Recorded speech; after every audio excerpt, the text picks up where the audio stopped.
ওইটাকে আমরা আহলে হাদিস বলে জানি, এটাকে আমরা সালাফি বলি। যখন পুরো পৃথিবীর মুসলমান যখন এক জায়গার মধ্যে এসে ফিলিস্তিনের মুসলমানদেরকে জন্য মানুষ রাস্তাঘাটে ফিলিস্তিনের জন্য দোয়া করে, তখন আয়েশা বলে তুমি ফিলিস্তিনের জন্য মায়া কান্না করো, তুমি নামাজ পড়ছো কিনা? আরে মুসলমান, জিহাদের ময়দানে যাবে, নামাজের প্রশ্ন করো কেন? খন্দকের ময়দানে কাফেরের বিরুদ্ধে আল্লাহ রাসূল যখন যুদ্ধ করেছিলেন, যার ভক্ত নামাজ কাজা হয়েছিল। আর আমার মনে হয় যদি সালাফিরা আল্লাহ রাসূলের ওই জামানায় থাকতো, তখন প্রশ্ন করতো, আরে তুমি কিসের নবী হয়েছো মিয়া? নামাজ তো চলে যাচ্ছে। কথা বলো ঠিক কিনা? নবী কই ফতোয়া দিল, নামাজ তো চলে যাচ্ছে। একজন সাহাবী আল্লাহ রাসূল যখন বদরের যুদ্ধে যখন ডাক দিলেন, ইসলামের প্রথম যুদ্ধ, একজন কাফের আয়েশা বলল, ইয়া রাসূলুল্লাহ, ইয়া হাবিবাল্লাহ, আপনি বদরের যুদ্ধে যাচ্ছেন, কালিমার জন্য যুদ্ধ করবেন, ইসলামের জন্য যুদ্ধ করবেন, আমি আপনার সাথে যুদ্ধের ময়দানে যেতে চাই। আমার নবী বলছেন, ও কাফের, এই যুদ্ধটা কাফের এবং মুসলমানদের মধ্যে, তুমি তো কাফের, তুমি ইসলামের হয়ে যুদ্ধ করা সম্ভব না। এই যুদ্ধটা কাফের এবং মুসলমানের, তুমি তো কাফের, তুমি ইসলামের জন্য যুদ্ধ করা সম্ভব না। ওই ব্যক্তি বলল, ইয়া রাসূলুল্লাহ, আমি যুদ্ধে যেতে চাই, প্রয়োজনে আমাকে কালিমা পড়ায় দেন, আমি কালিমা পড়বো, কালিমা পড়ে মুসলমান হয়ে যুদ্ধে যাব।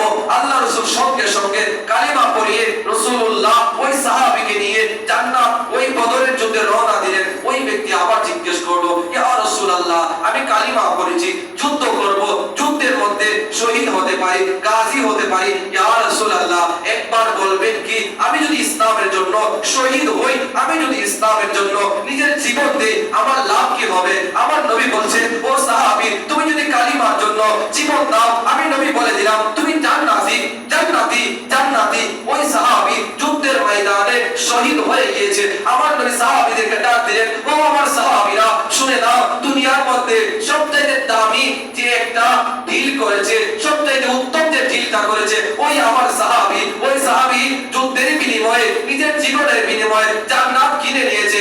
এখন রাসূলপুরের মুসলমান যদি বিবেক থাকে, যদি বিবেক থাকে, আমাকে উত্তর দাও, ওই ব্যক্তি কয় ওয়াক্ত নামাজ পড়েছে? ওই ব্যক্তি কয়বার রোজা রেখেছে? ওই ব্যক্তি কয়টা বার হজ করেছে? উত্তর আসবে, আরে কালিমা পড়ার মাধ্যমে যুদ্ধের ময়দানে শহীদ হয়েছে, নামাজ এক ওয়াক্ত পড়ে নাই, রোজা রাখে নাই, হজ করে নাই, যাকাত দেয় নাই। আমার নবী বলছেন জাহান্নাতে জান্নাতি, জান্নাতি, জান্নাতি। ওই সাহাবী জান্নাতি কেন? বলে ইসলামের জন্য জীবন দেওয়ার কারণে জান্নাতি হয়ে গেছে। আমি সালাফি ওই জামশেদ মজুমদারকে বলবো, জিহাদের ময়দানে যাওয়ার জন্য নামাজ খুঁজিও না, জিহাদের ময়দানে যাওয়ার জন্য ঈমানি চেতনা লাগে। কথা বলো ঠিক কিনা?